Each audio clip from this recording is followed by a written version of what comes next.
Muito obrigado. O senhor gostou? Tá. Senhores, bom dia. Essa reunião é por solicitação minha ao presidente da República, porque nós iríamos apresentar isso à imprensa, que não foi apresentada, e começaram uma série de especulações sobre esse plano de retomada. Então, eu solicitei ao presidente uma reunião com os ministros, porque o plano não vai ter efeito se todos os senhores não nos ajudarem, cada um na sua área, é claro, tá? Na hora que nós precisarmos das pessoas para a coordenação do plano, o ministério que não colocar uma pessoa realmente que seja envolvida e tenha capacidade para poder coordenar e executar, esse ministério vai ficar mais fraco e aí o plano todo fica meio capenga, tá? É uma apresentação de 10 minutos no máximo, mas é somente isso. Eu pediria também aos senhores que a finalidade não é reunião de ministros para nós discutirmos nada, é simplesmente para apresentarmos o plano. Como é que saiu essa ideia? Eu estava conversando com diversos ministros, entre eles Rogério Marinho, o Tarcísio, inclusive o nome do plano, eu roubei de um plano do Tarcísio, né, Tarcísio? Né? Pedi autorização a ele, roubei. É um plano Marshall brasileiro, né? E eu comecei a observar que tinha plano da Ministério de Desenvolvimento Regional, que a economia tem plano, que a saúde tem plano, e não estava havendo uma coordenação, uma sinergia. Então, esse foi o motivo dessa reunião aqui. Eu vou procurar ser bem breve e objetivo. Por favor, passa a primeira. Muito bom. Passou tudo. Acabou. Então, vamos acabar. Você está no fim, está errado, cara. Porra. Passa a primeira. Muito bem. Os senhores podem observar o seguinte. Eu conversei com o presidente. O problema, nós estávamos invertendo a questão de uma lógica de raciocínio. Nós temos um problema, né? Nós temos que ver quais são as consequências negativas desse problema. Todo mundo sabia, sanitárias e econômicas. Ninguém tem dúvida, com reflexo em todos os ministérios. Mas o foco não é na solução do problema. O foco hoje, de uma maneira geral, é quem é o culpado, né? E nós queremos recolocar, vamos dizer assim, readequar isso aí para como o governo deve reagir a este problema para achar uma solução para as duas consequências negativas que ocorrem. Próximo. Então, é um programa. O programa se chama Pro Brasil, tá? Dou o crédito o azar do Tarcísio foi ele ter conversado comigo. Eu gostei, roubei. Né? Pro Brasil. É um programa para integrar, aprimorar ações estratégicas. Os senhores vão ver que o foco, ele não é de governo, ele é de Estado. Eu estou tentando fazer uma projeção de 10 anos, tá? Eu estou tentando, não, nós vamos ter que fazer isso aí. Para a retomada do crescimento socioeconômico em resposta aos impactos relacionados ao coronavírus, tá? Pode passar, por favor. As dimensões do programa são essas aí, ó, tá? Ele pega um modelo de governança, ele busca melhoria da produtividade, investimentos estruturantes e ações estratégicas do setor público. Vai. O programa se divide em duas etapas, ou duas partes. O Pro Brasil deixa eu ver aqui que eu não estou conseguindo enxergar. Ordem e o Pro Brasil Progresso. Tá? O Pro Brasil Ordem, que você não imprimiu para mim, e eu agradeço. Ah, não, botou na página errada. Ele pega um arcabouço normativo, ele trata, essas são as medidas estruturantes dele. Vai ter que ter um arcabouço normativo, investimentos privados, segurança jurídica, jurídica e produtividade, melhoria no ambiente de negócios e mitigação dos impactos socioeconômicos. Na parte de investimento, ele foca em obras públicas, parcerias do setor privado. Esse programa também tem um foco na redução das desigualdades regionais, tá? tem um foco na redução das desigualdades regionais. Ô Cid, está com o dedo pé rápido aí. E... Só um segundo, por favor. Pode passar, por favor, Cid. Qual é a abrangência do programa? Os senhores podem observar que ele tem uma parte de infraestrutura, ele tem ações viabilizadoras e tem ações de apoio na lateral. Como é que é o nome mesmo? Facilitadoras.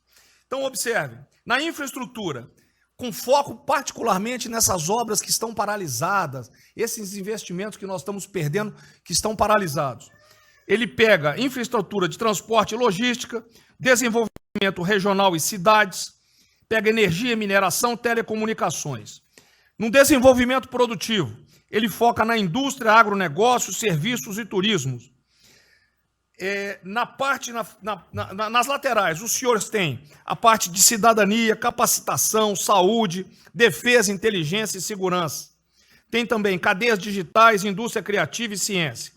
E nas viabilizadoras, que são transversais em toda a parte do programa, nós temos finanças e tributação, legislação e controle, meio ambiente e a parte institucional e internacional. Qual é por favor, o nosso time frame que nós estamos pensando aí? A estruturação do programa, eu preciso que os senhores, nós vamos fazer uma reunião, como os senhores podem ver, é a primeira reunião do grupo de trabalho, tá? Com todos os ministérios envolvidos.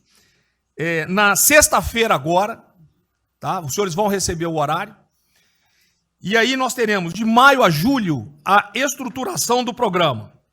De agosto a setembro, o detalhamento do projeto. A partir de outubro, implantação em larga escala, tendo um foco prioritário naquelas ações que têm uma resposta mais imediata. Porque o brasileiro é o seguinte, na hora que nós lançarmos o programa, eles vão começar a cobrar resultado. Tá? Então eu tenho que ter alguma resposta para o público. E a efetividade dos processos e monitoramento, na realidade não está no final, ele está durante todo o processo. Tá? Passa mais um, Cid, por favor. Não, volta um. Aí. O horizonte do programa, se os senhores observarem, nós estamos pensando num horizonte, né? Até 2020, na verdade até 2030. Tá? Mas uma primeira fase dele, ele é faseado até o final desse primeiro governo, mas com um planejamento que prossiga nisso aí. Esse é o foco do trabalho que os grupos vão ter que apresentar. Tá ok? Pode passar a última, por favor.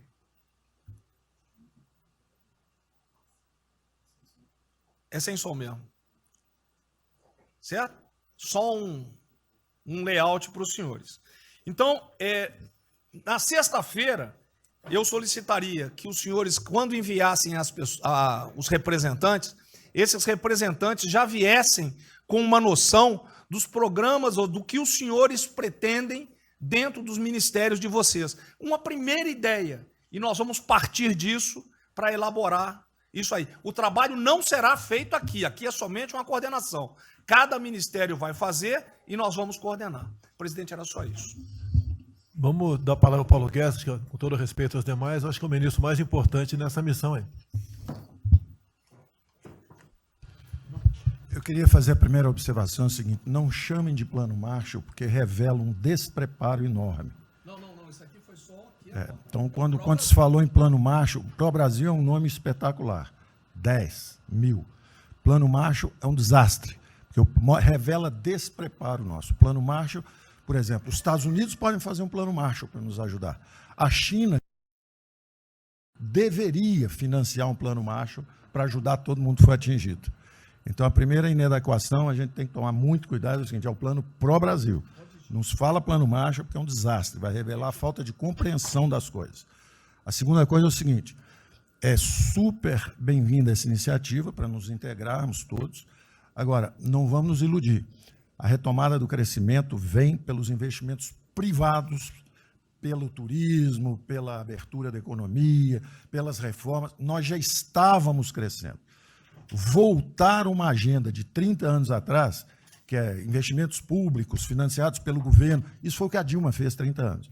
Então está cheio de gente pensando nessa eleição agora e botando coisa na cabeça de todo mundo aqui dentro. São governadores querendo fazer a festa, são, às vezes, ministros querendo aparecer, tem de tudo. E todo mundo vem aqui, vamos crescer, agora temos que crescer, tem que ter resposta imediata, porque o governo vai gastar. O governo quebrou. O governo quebrou em todos os níveis. Prefeitura, governador e governo federal. O que nós conseguimos fazer? Nós sinalizamos o contrário.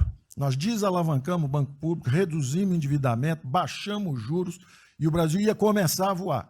Então, se a gente lançar agora um plano, todo o discurso é conhecido, acabar com as desigualdades regionais, Marinho, claro, está lá, são as digitais dele. É bonito isso, mas isso é o que o Lula, o que a Dilma estão fazendo há 30 anos. Se a gente quiser acabar igual a Dilma, a gente segue esse caminho. Então, eu acho o discurso bom, mas nós temos que tomar cuidado e reequilibrar as coisas. Não pode ministro, para querer ter um papel preponderante esse ano, destruir a candidatura do presidente, que vai ser reeleito se nós seguirmos o plano das reformas estruturantes originais. Então, eu tenho que dar esse recado, nós vamos estar à disposição, nós vamos ajudar tudo, mas nós não podemos nos iludir. O caminho desenvolvimentista foi seguido. O Brasil quebrou por isso. O Brasil estagnou. A economia foi corrompida, a política foi corrompida, a economia estagnou através do excesso de gastos públicos. Então, achar agora que você pode se levantar pelo suspensório, como é que um governo quebrado vai investir, vai fazer grandes investimentos públicos? Tarcísio sabe disso, conversamos sempre. Tarcísio sabe o seguinte, quanto é que você consegue, Tarcísio, passar de 5 bi para quanto? Para 15, para 20, para 30? Multiplicou por 6. Quanto é que você consegue de investimento em concessões? 250. Tá certo? Então, ó, tem 100 bilhões vindo para saneamento, tinha 100 bilhões que viriam, as 17 maiores petroleiras do mundo viriam para a nossa cessão onerosa, 100 bilhões de cessão onerosa, 100 bilhões de mineração, 100 bilhões de saneamento, 230 bilhões de concessões, 500 bilhões. Cadê o dinheiro do governo para fazer isso? Não tem. Então, quem está sonhando é sonhador. A gente aceita. Politicamente, a gente aceita. Vamos fazer todo o discurso da desigualdade, vamos gastar mais, precisamos eleger o presidente, mas o presidente tem que pensar daqui a 3 anos. Não é daqui a 1 ano, não. Tem muita gente pensando na eleição desse ano. É só a observação que eu faria. Eu estou fora de eleições municipais. Só um minutinho. A ideia aqui, ninguém falou em investimento público por enquanto. Inclusive, nós falamos ali em investimento... Falamos, inclusive, em investimentos privados. O que tem que acontecer é o seguinte, eu estou vendo plano de toda gente, nós temos que sentar... Isso, e aí, não, a imprensa, fundamental, a economia, fundamental. Exatamente o que pode, o que não pode. Fundamental a coordenação. Até para não apresentar. sair na imprensa o que está saindo. Porque saiu na imprensa assim, plano Marshall e economia está fora. Quer dizer, alguém foi para a imprensa e falou, ó, vê um plano Marshall aí e a economia está fora. Quer dizer, enfraquecer o nosso discurso no momento desse é uma tolice, é um atentado contra nós mesmos. Espera um pouquinho, dá licença um pouquinho. Questão da imprensa. Eu acho que eu resumi hoje na frente do Palácio em 20 segundos. Eu não vou falar com vocês, que vocês vão deturpar, vocês inventam e potencializam. Tem que ser o papel de cada um. Não pode um sair daqui no cantinho, foi mais ou menos isso. Não pode falar nada, tem que ignorar esses caras, 100%. Senão a gente não vai para frente. A gente está sendo pautado para esses pulhas, o tempo todo jogando um contra o outro. Até a Tereza Cristina contra mim, quem diz? Vou apaixonar pela Tereza Cristina, jogo ela contra mim, o tempo todo. Tá? Então, se a gente puder falar zero com a imprensa, é a saída. Bom, eu vou ser muito rápido aqui, general. Primeiro, parabéns. É fundamental esse processo de coordenação e de centro de governo. Nós precisamos ter isso cada vez mais aprofundado e com melhor qualidade. Segundo, eu quero, não precisa, mas eu quero me somar a essa visão do ministro Paulo Guedes, porque, vamos lá, nós recebemos o governo com 36 mil obras paradas. Oriundas da onde? Do PAC. Só para lembrar. O Abraão tem não sei quantas mil creches. 3 mil creches paradas que somam nessas 36. Então, o que nós trouxemos para o Brasil e como é que nós começamos o ano. E eu vou lembrar, presidente, o senhor sempre disse, é muito triste ver um brasileiro chegar no exterior e ser recebido com o manto da desconfiança. Pois nós passamos, Paulo Guedes, o ano todo, Tarcísio, Tereza, Bento, o nosso ministro Marcos Pontes e outros, andando pelo mundo e fazendo o quê? Vendendo o Brasil. Terminamos o ano, lembra do número, 482 bilhões de investimentos para os próximos 20 anos. Uma boa parte, mineração, petróleo, por aí vai. Recebemos 90 bilhões de bônus de outorga. Nós temos 10 bilhões de dólares do governo da Arábia Saudita que precisa definir onde é que vai botar. Mas o príncipe autorizou. São 50 bilhões de reais a dinheiro de hoje. Então, eu tenho convicção de que nós temos que continuar fazendo o que a gente vinha fazendo. Ou seja, aprofundando a participação da sociedade. Nós temos uma coisa emblemática aqui, que é a Lei da Liberdade Econômica, que pela primeira vez na história do Brasil, desde que o Brasil é Brasil, o cidadão diante do Estado tem razão até que o Estado prove ao contrário. Foi isso que fez os americanos, que há 200 anos atrás eram muito mais pobres do que nós, ser muito mais ricos do que nós. Então, o aprofundamento são sim das reformas, é sim ousar e ter uma reforma tributária que baixe imposto no Brasil, reduz a carga tributária, estou falando sério. A gente nunca discutiu isso entre nós, mas isso tem que caminhar para isso. Por quê? Porque aí nós damos fôlego à iniciativa privada para que ela faça o que tem que fazer e nós vamos ser mediadores desse processo, apenas. E sinceramente, eu acho que todo o nosso esforço nos próximos dias tem que ser como é que nós mantemos a nossa linha, porque nós terminamos o ano, ministro Ernesto, ministro Tarcísio. O senhor foi recebido na Federação das Indústrias Alemãs com um slide que mostrava a 163 com os caminhões atolados e a 163 pavimentada. E o presidente que coordenava aquele momento, eu estava lá lhe aguardando, voltando da Rússia, disse ao senhor, o que vocês brasileiros fizeram que nós não acreditávamos que vocês recuperaram a confiança e estão fazendo tantas transformações. Então, presidente, só para concluir, 100% nesta linha, mas que a gente não perca o foco original, porque por onde a gente estava caminhando, nós recuperamos a confiança externa e externa. Fomos acometidos de algo muito grave, que é uma doença, e que foi levado ao paroxismo da histeria, porque serve a interesses de muitos, os mais variados, eu não vou aqui detalhar.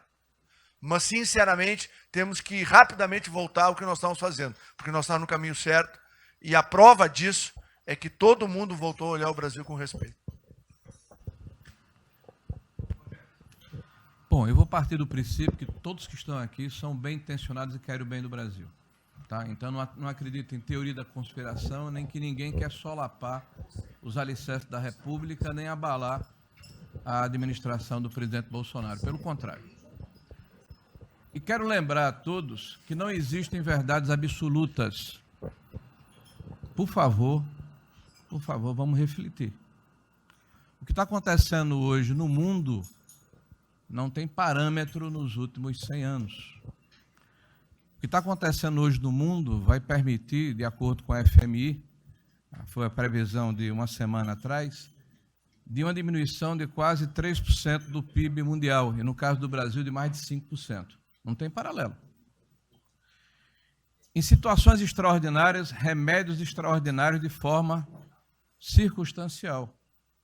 Isso não significa que nós tenhamos a necessidade de implantarmos uma política permanente. O ministro Braga Neto está, na sua apresentação, ele estabelece, inclusive, um limite temporal e deixa claro que é uma política de Estado.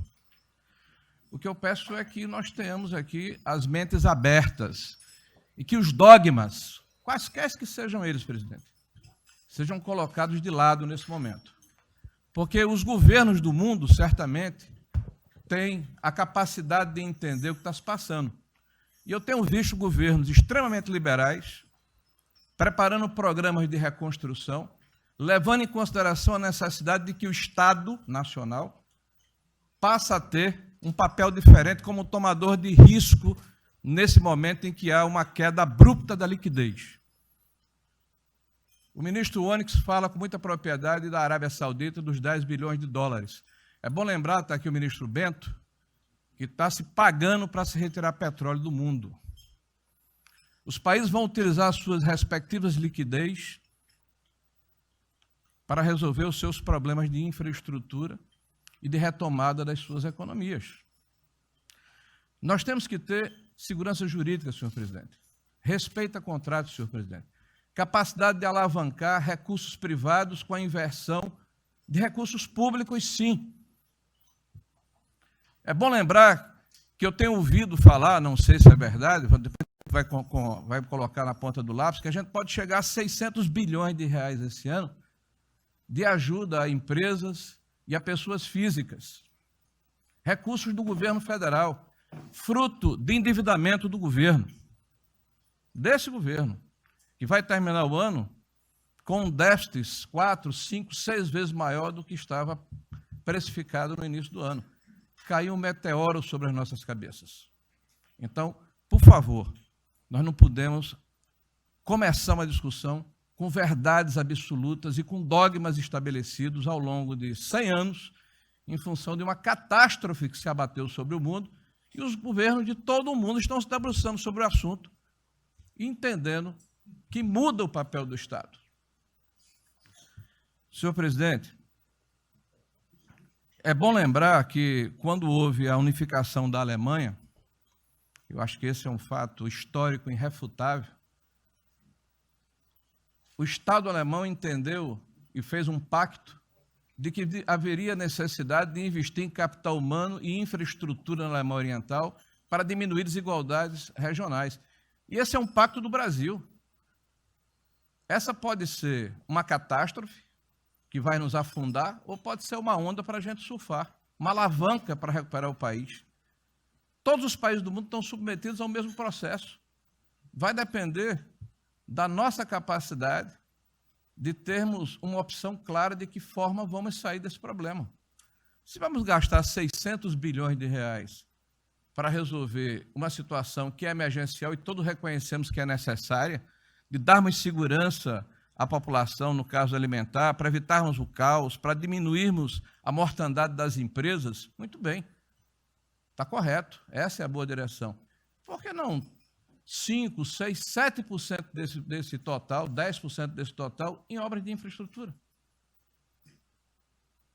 Por que não termos a capacidade de alavancarmos o emprego no momento em que a retomada, todos os economistas aqui reconhecem, vai ser muito lenta? Bom, eu só estou falando isso, presidente, para que nós possamos ter essa discussão sem dogmas, sem verdades absolutas, sem a preocupação de que as coisas continuam como eram antes. Não são como eram antes, aqui e no mundo inteiro. Presidente, eu estava assistindo atentamente a apresentação do colega ministro Braga Neto, e na parte final, ali no slide das questões transversais, está o meio ambiente, mas eu acho que o que eu vou dizer aqui sobre o meio ambiente se aplica a diversas outras matérias. Nós temos a possibilidade, nesse momento que a atenção da imprensa está voltada quase que exclusivamente para o Covid e daqui a pouco para a Amazônia, o general Mourão tem feito aí os trabalhos preparatórios para que a gente possa entrar nesse assunto da Amazônia um pouco mais calçado, mas não é isso que eu quero falar. A oportunidade que nós temos, que a imprensa não está nos dando um pouco de alívio nos outros temas, é passar as reformas infralegais, de desregulamentação, simplificação, todas as reformas que o mundo inteiro, nessas viagens que se referiu o Onyx, certamente cobrou dele, cobrou do Paulo, cobrou da Tereza, cobrou do Tarcísio, cobrou de todo mundo, da segurança jurídica, da previsibilidade, da simplificação. Essa grande parte dessa matéria, ela se dá em portarias e normas dos ministérios que aqui estão, inclusive o de meio ambiente, e que são muito difíceis, e nesse aspecto acho que o meio ambiente é o mais difícil de passar qualquer mudança infralegal em termos de instrução normativa e portaria, porque tudo que a gente faz é pau no judiciário, no dia seguinte.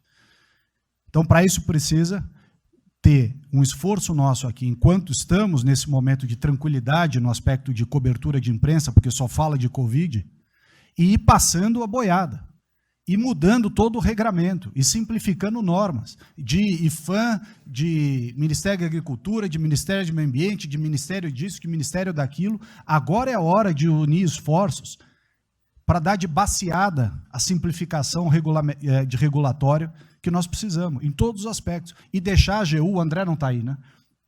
E deixar a AGU de stand-by para cada pau que tiver, porque vai ter.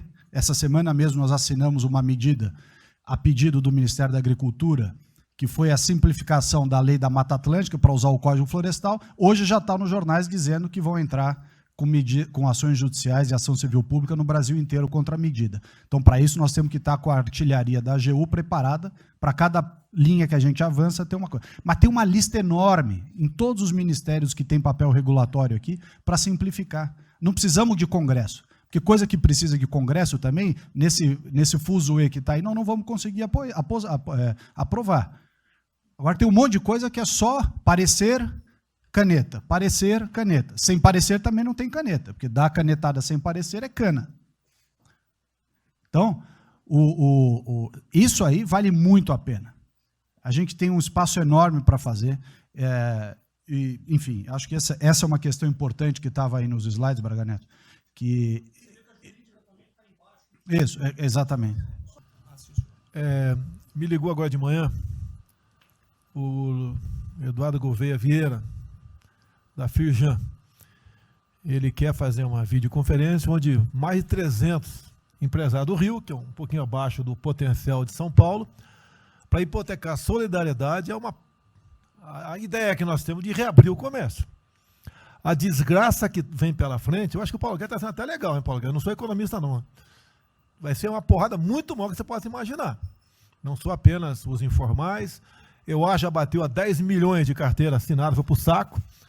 E os governos estaduais não têm como pagar salário dos caras. Não tem. Em maio, metade dos estados vai ter como pagar salário mais. A desgraça está aí. Eles vão querer empurrar essa trozoba para cima da gente. Esse pessoal aqui do lado vai querer empurrar. E a gente vai reagir, porque aqui não é saco sem fundo.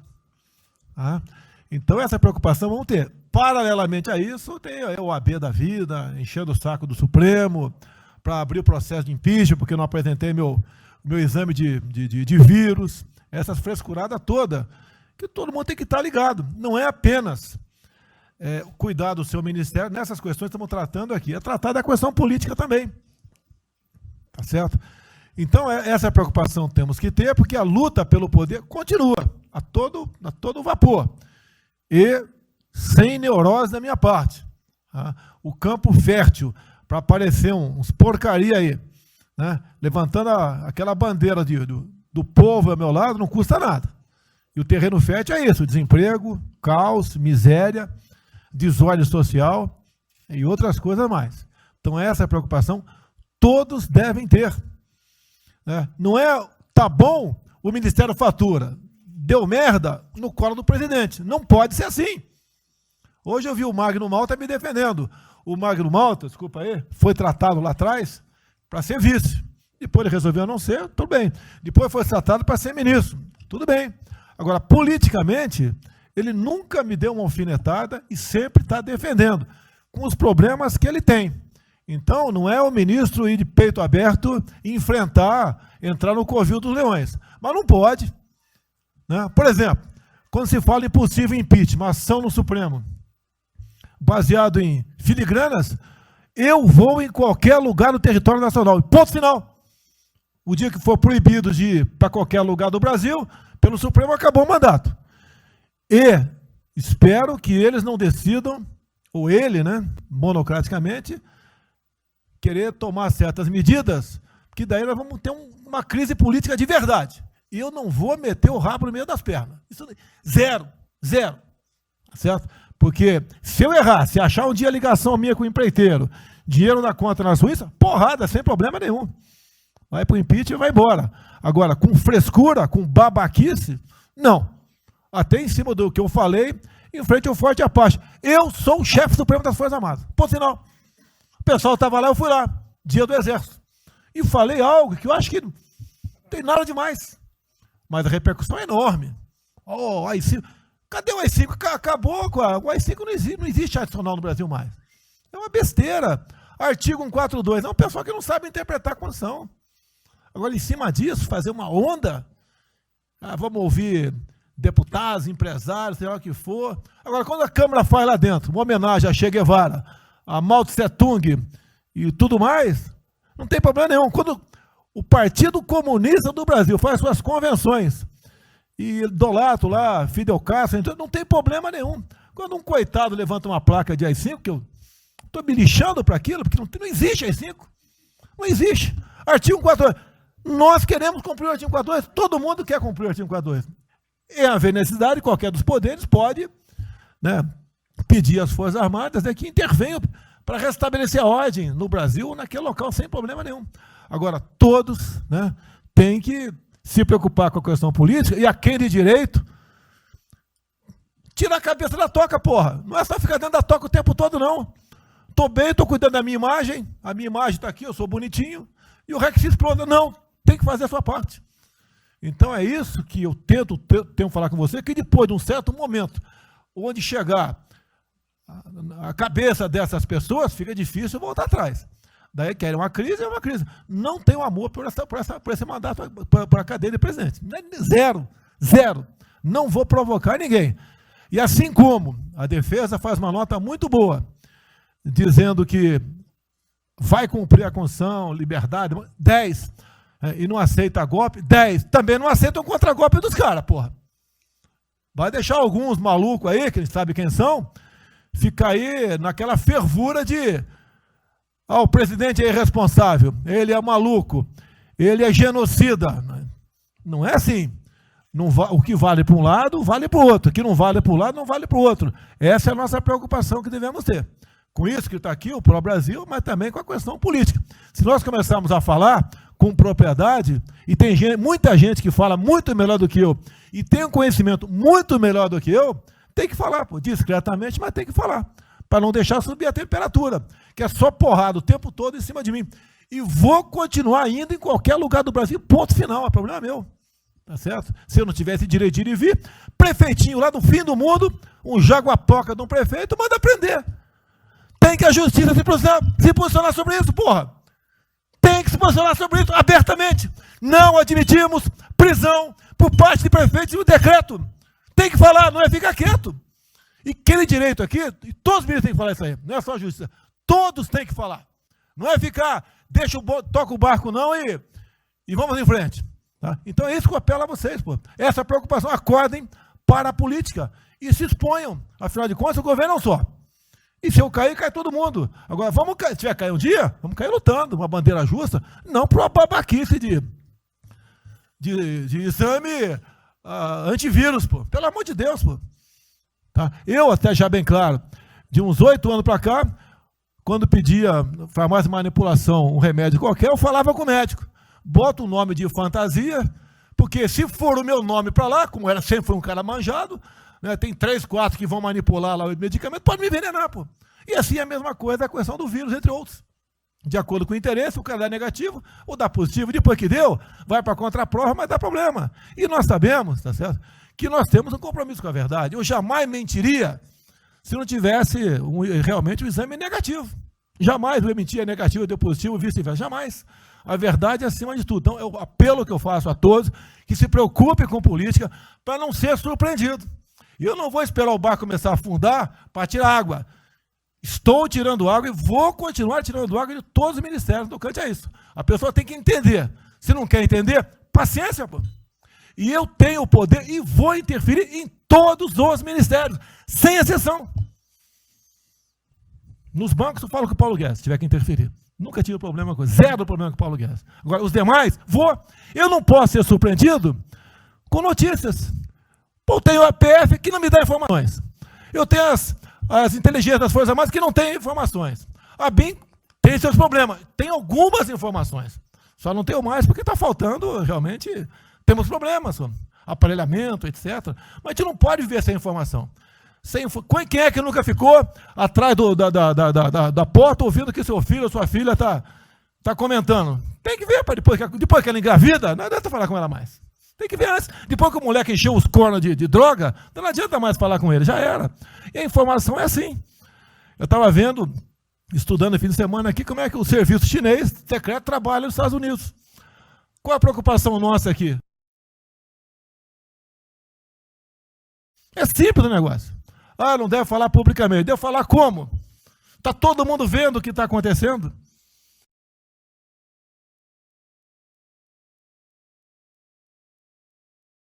Tudo bem. Tá. Você tira do porra, tu não tira.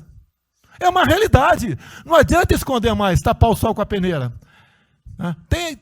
Vai em alguns ministérios, tem gente deles plantada aqui dentro. Então não quer brigar. Zero briga. Precisamos dele para vender? Sim, eles precisam também de nós. Porque se não precisasse, não estariam comprando a soja da gente, não. Precisam. E é um negócio, pô. E devemos aliar com quem tem alguma afinidade conosco, para a gente poder fazer valer a nossa vontade naquele momento. Não adianta se esconder aqui, depois tem um problema, daí liga para o tio, e fala, pô, cara, você me ignorou até hoje? Você só não me chamou de imperialista, igual a esquerdalha e o FHC falava no passado. No resto, agora não dá mais. Então, essa é a preocupação que temos que ter, a questão estratégica, que não estamos tendo. E me desculpe, o serviço de informações nosso, todos, são uma vergonha, que eu não sou informado. E não dá para trabalhar assim, fica difícil. Por isso, vou interferir. E ponto final, pô. Não é ameaça, não é uma extrapolação da minha parte, é uma verdade.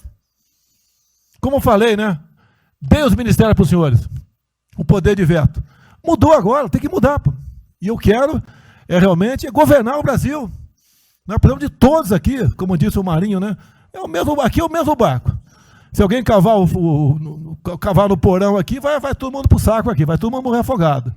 Então é isso que a gente precisa, é pensar além do que tem que fazer internamente aqui. Quando explodiu em Metro, eu conversei com o Paulo Guedes. Desculpa a linguagem, é uma putaria o Inmetro. Trocar tacógrafo, trocar taxímetro, botar chip na bomba de combustível, putaria, igualzinho a tomar 3 pinos. Está muito bem agora, a imprensa enfiou porrada. Botou um coronel. O coronel é formado pelo IME. Não ia botar um coronel sem uma formação. Tá? E assim nós devemos agir, como eu estava discutindo agora. IFAM, está lá vinculado à cultura. Eu fiz a cagada em escolher, não escolher uma pessoa que tivesse também outro perfil. Uma excelente pessoa que está lá, tá? Mas tinha que ter outro perfil também. O IFAM para qualquer obra no Brasil. Compara do Luciano Hang. Encontra lá um cocô petrificado de índio, para a obra, pô. Para a obra. O que tem que fazer? Alguém no IFAM que resolva o assunto. E assim nós temos que proceder. E assim, cada hora, como eu falei da Tereza Cristina, que mudou uma instituição normativa, revogou uma instituição normativa, ajudou 400 mil pessoas no Vale do Ribeira, parabéns a ela. Assim são outras decisões. A questão de armamento, tá? As questões de... por quê? Espera aí. Senhor ministro da Justiça, por favor. Foi decidido há pouco tempo que não podia botar algema em quase ninguém. Por que estão botando algema em cidadão que está trabalhando, ou mulher que está em praça pública, e a justiça não fala nada? Tem que falar, pô. Vai ficar quieto, até quando? Ou eu tenho que continuar me expondo? Tem que falar, botar para fora, esculachar. Não pode botar algema. Decisão do próprio Supremo. E vão ficar quietos até quando? Ficar humilhando o nosso povo. Porque isso está crescendo. O pessoal fica apontando para mim, votei em você para você fazer alguma coisa. Votei em você para você tomar decisões, para você brigar. E é verdade. Eu estou me lixando com a reeleição. Eu quero mais que alguém seja eleito, se eu vier candidato, tá? Eu quero ter paz no Brasil, mais nada. Porque se for a esquerda, eu e uma porrada de vocês aqui tem que sair do Brasil, que vão ser presos. E eu tenho certeza que vão me condenar por homofobia. 8 anos por homofobia. Daí inventam o racismo, como inventaram agora para o Von Traub. Desculpa o desabafo. Puta que eu pariu. O Von Traub pode ter falado a maior merda do mundo, mas racista? Vamos ter que reagir, pessoal. É outra briga. Tem que ser um governo com altivez. Se expor, mostrar que nós temos o povo do nosso lado. Que nós somos submissos ao povo. Nós queremos realmente, é como disse, se não me engano, Margaret Thatcher, né? Ou Reagan, não sei, para ser conduzido pela povo brasileiro, e ponto final. Onde o povo está, vamos estar junto. Eu não convidei ninguém para ir para frente do Forte Apache. Ninguém, zero. Estava na casa do meu filho, fiquei sabendo, vou para lá. A imprensa está falando agora que não sei que 2 ministros militares aí não aceitaram o meu convite. O dia que ou eu convido o ministro para o churrasquinho em casa, eu pago uma missão. Tá? Não sei, eu pago uma missão. Se a missão for absurda, o ministro falou, tchau, tô fora. Tá certo? Ou vai e fica puto, mas vai, pô. E jamais eu vou pagar uma missão escrota para quem quer que seja. Nem no quartel fazer isso com recruta. Nem no quartel. Tá certo? Quem dirá o nosso convívio aqui, que é muito bom, partir para essa linha. Não estamos em desespero, nós estamos bem. Não somos acusados de desvio, de corrupção, nada. Nada, está zero. Temos problema pela frente. Vamos tentar solucionar. Eu tenho conversado com vários ministros. E vamos solucionar. Porque o destino do Brasil está na mão desse grupo privilegiado que está aqui. E eu não seria nada sem vocês. Vocês não seriam ministros sem eu. Duvido. Dificilmente alguém ia ser ministro tivesse uma Haddad aqui. Eu duvido. Poderia aceitar por alguns dias, né? Depois ver a sacanagem que ia ser. Não ia ser diferente do que foi os 2 anos anteriores do PT. Né? Ia pedir para sair. Então, um apelo para vocês. Todo mundo se preocupa com o futuro do Brasil, com a questão política. Criticar um ato de uma pessoa ou outra não é criticar o Congresso ou de criticar o Supremo Tribunal Federal. Quem não ficou revoltado, viu? O Moro ficou revoltado com a liberdade desse pessoal. Por causa de vírus, botou esse estuprador para fora. Imagine ter estuprado uma filha nossa, um filho da puta desse posto de liberdade. Agora temos que colocar no lugar dessas pessoas, desse pai que teve a filha estuprada, e o vagabundo foi posto na rua. Uma decisão foda de quem seja, tem que jogar pesado em cima disso. Não é um desabafo, pessoal, é uma realidade. O nosso barco está indo, mas não sabemos ainda, no momento, dado o último caso, vírus, para onde está nosso barco. Pode estar indo em direção ao iceberg. A gente vai para o fundo. Então vamos se ligar, vamos se preocupar. Quem de direito se manifesta com altidez, com palavras polidas, tá? Mas coloca uma posição.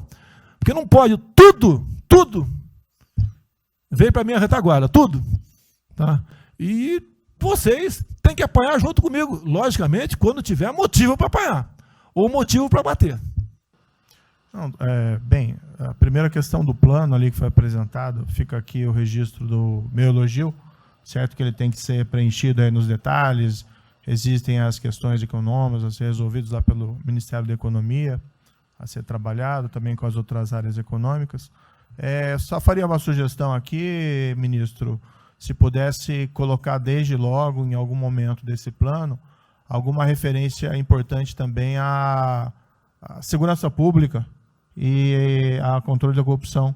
Foram 2 temas centrais, né, nas últimas eleições, e são 2 temas que, embora é claro que o plano vai ficar sujeito aí ao detalhamento necessário, mas acho que é importante ter uma referência inicial para não parecer que nós estamos descurando desses aspectos específicos. Nós não entramos em detalhes, porque isso aqui, o senhor viu que todos os ministérios praticamente estão dentro, isso aí para mim viria no detalhamento do ministério, mas eu acho que politicamente cabe. Não, sim. Não, eu entendo que cabe no detalhamento, mas acho que uma referência, né, seria interessante. A gente tem que apontar também que foi uma vitória do governo, do presidente. Ano passado houve uma queda expressiva desses principais indicadores criminais. Isso, embora seja mais vinculado com a questão da vida e segurança das pessoas, também é um fator importante para o investimento econômico, para atrair, melhorar o ambiente econômico. E o controle da corrupção também é pressuposto, né? Então faria exclusivamente essa sugestão específica.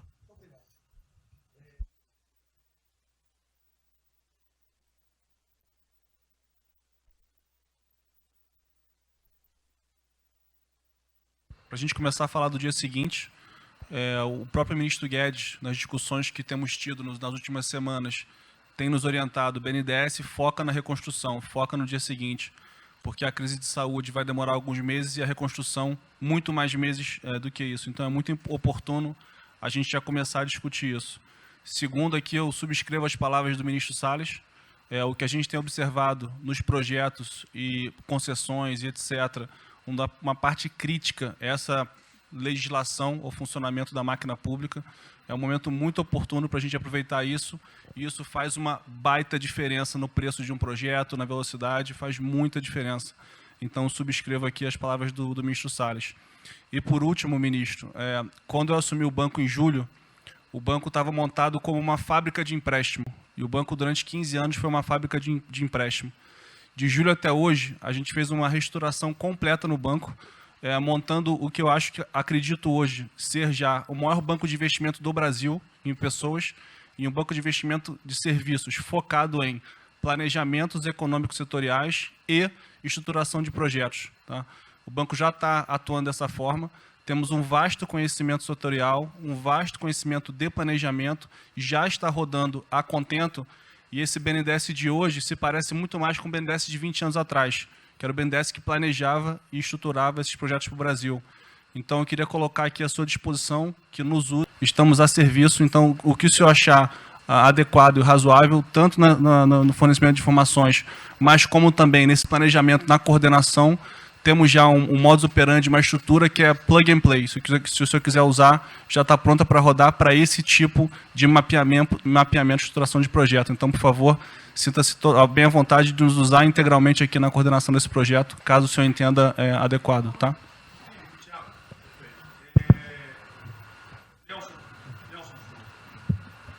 Alô? Bom, estou chegando aqui, então é importante que eu coloque para vocês como é que a gente vai trabalhar. Né?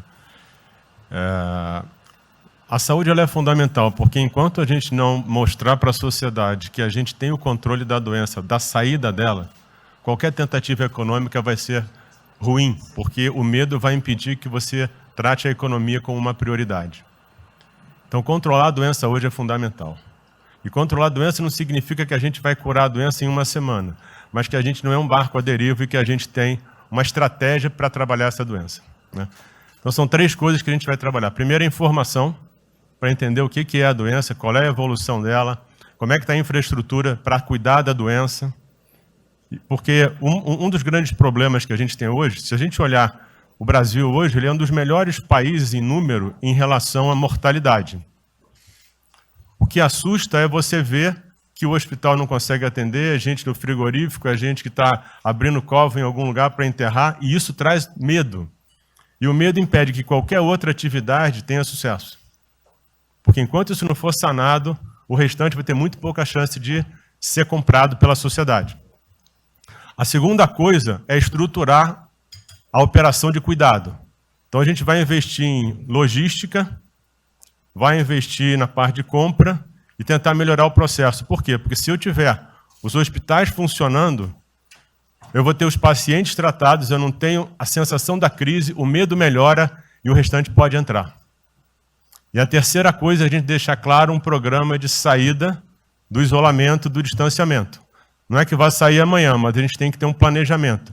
Porque aí a gente realmente mostra que a situação está na nossa mão. Pode ser que demore um pouco, mas a gente está controlando esse processo, que a gente não está sendo um barco à deriva. Então, basicamente, eu queria falar para vocês, essa é a forma como a gente vai tratar, e a gente vai estar interagindo com todos os ministérios que forem necessários para que isso aconteça da forma mais rápida possível. Basicamente é isso, e prazer estar aqui com vocês. Ontem eu liguei para o diretor-geral da Polícia Rodoviária Federal. Chegou ao meu conhecimento uma nota que era dele sobre o passamento de um patrulheiro. E ele enfatizou que era Covid-19. Eu liguei para ele. Por favor. O que mais? Ele era obeso, era isso, era... Bem, tinha... Como é que é? Comorbidades. Comorbidades. Mas ali na nota dele só saiu Covid-19. Então vamos alertar a quem de direito ao respectivo ministério, pode botar Covid-19, mas bota também, tinha fibrose, um montão de coisa, não entendo esse negócio não, tem um montão de coisa lá, para exatamente não levar o medo à população. Porque a gente olha, morreu um sargento do Exército, por exemplo, a princípio é um cara que está bem de saúde, né? Um policial federal, né? Seja lá o que for. E isso daí não pode acontecer. Então a gente pede esse cuidado com os colegas, tá? A quem direito ao respectivo ministério, que tem alguém encarregado disso, né? Para tomar esse devido cuidado, para não levar mais medo ainda para a população. Você perguntou em relação... Ele me perguntou quanto tempo levaria para mostrar um plano, alguma coisa. Eu acredito que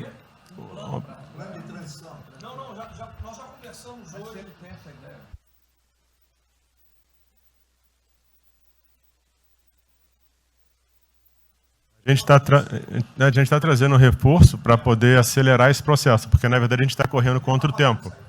Enquanto a gente não conseguir controlar a percepção que a gente hoje tem condição de cuidar das pessoas, vai ser difícil, né? E o problema da doença é que você pega um sistema que, se você fala em eficiência, os hospitais têm que ser eficientes. Então, quando você fala em eficiência, você vai quase no limite do cuidado. Você não tem sobra, você não tem gordura. Quando você pega uma doença que chega, que é muita gente ao mesmo tempo, você não consegue ter agilidade para preparar o sistema para cuidar dela. E a gente tem um problema adicional que a gente tem que tomar cuidado, que é o seguinte: como você tem os hospitais com pouca... Você tem muita gente falando de Covid, mas os hospitais estão diminuindo muito o atendimento, o que significa que eles vão ter problema financeiro. Se isso prorroga, esses hospitais vão ter cada vez mais dificuldade, você vai poder ter um hospital mais sucateado, um hospital fechado. O que está acontecendo hoje? Vamos botar em números hoje, que a gente tem 4 milhões de pessoas hoje com a Covid. O Brasil hoje tem 212 milhões de pessoas. Tem 208 milhões que não estão tendo a atenção necessária. Então você tem câncer, cardiovascular, isso tudo está represado, é demanda reprimida. Quando você controlar a Covid, o não Covid vai chegar com tudo. E você pode pegar uma estrutura sucateada. Aí você só vai transferir o problema de medo, que vai ser o medo da Covid para o medo da não Covid. Então a gente tem que estar preparado para isso tudo. Então não é só trabalhar o curtíssimo prazo, a gente tem que preparar para essa segunda fase que vai chegar também. Isso tudo a gente está fazendo, só para vocês saberem que a gente está pensando nisso tudo, só para vocês saberem que está tudo trabalhado.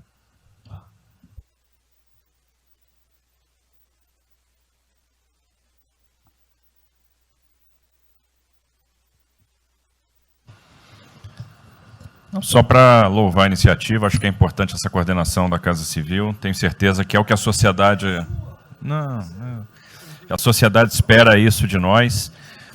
A boa notícia é que a gente vem conversando com os investidores, eles estão interessados no nosso programa de concessão. É claro que a gente vai ter que ajustar alguma coisa nos projetos em função da percepção do nível de risco, e a gente vai fazer isso calibrando taxa de retorno, monitorando melhor agora a questão da demanda, né, reestimando demanda nos projetos, mas a gente tem certeza que os projetos vão sair. Qual o cuidado que a gente tem que ter? A gente fala em 250 bi de investimentos, só que concessão funciona o seguinte: o que a gente contratar agora vai gerar investimento em 2023, 2024. Não é imediato. E a gente vai precisar de fazer alguma coisa imediata. E aí tem que ter a inteligência, porque também não adianta. Ministro Paulo, me dá lá 30 bi por ano. Eu não vou gastar, eu não vou usar. Eu não vou ter condição de fazer, de usar isso. Né? Porque nos períodos áureos lá, que a gente executou mais, a gente consegue ali ter uma capacidade operacional de executar 13, 14 bi, não mais do que isso. E a gente já tem 8 de orçamento por ano. Então, no final das contas, a gente fazendo as contas e vendo o que nós já temos de projeto pronto, o que é necessário, que agrega valor imediato. É 135 Maranhão lá, que leva a safra para o Porto de Itaqui, que se acabou. Ali eu posso fazer uma intervenção imediata. E do que a gente vai falar? Eu estou falando de pegar os 8 que a gente tem e agregar mais 3, mais 4 por ano. É essa a conta. E eu acho que isso é realmente necessário para gerar emprego, para dar a resposta que a sociedade está querendo e conjugando isso com o investimento privado. As duas coisas têm que andar junto, né? E aí nós vamos dar o bom retorno. A gente está vendo aí o esforço que o BNDES está fazendo, acho que está fazendo um trabalho magnífico, trazendo o banco, trazendo o privado, o sindicato de bancos, para assumir uma responsabilidade que é deles também. O Banco Central injetou um monte de liquidez aí no sistema, para o dinheiro não ficar empossado, e aí preservando o caixa para atuar, né, nesses projetos de infraestrutura que vai ser fundamental. Então, eu acho que é essa linha que nós precisamos ter, né? E tivemos aí 2 caras aí na história recente que pegaram terra arrasada e entraram para a história. Um foi o Roosevelt, o outro foi o Churchill. O terceiro vai ser o Bolsonaro.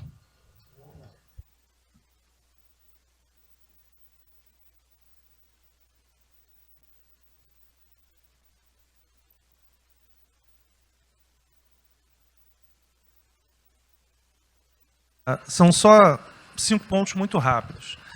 Primeiro, presidente, o maior programa da história do mundo de inclusão social, digital, que nós estamos fazendo nesse governo, pessoas que tomavam dinheiro a 25% ao mês. Quer dizer, todos os ladrões lá, PT, PMDB, PSDB, aquela ladroagem toda, 25% ao mês. E ninguém se indigna. Esse governo que se indignou, o governo dos liberais. Então, assim, acho que a gente está com um problema de narrativa. Hoje de manhã, por exemplo, o pessoal da Band queria dinheiro. O ponto é o seguinte, vai ou não vai dar dinheiro para Bandeirantes? Ah, não vai dar dinheiro para Bandeirantes? Passei meia hora levando porrada, mas repliquei. E falei, olha, vocês estão em casa? Eu tenho 30 mil funcionários na rua. Não tem esse negócio, essa frescurada de home office. Eu já visitei 15 agências. E você em casa? Aí o pessoal ficou um pouco mais calmo. Quer dizer, eu posso ter 30 mil brasileiros nas agências lá.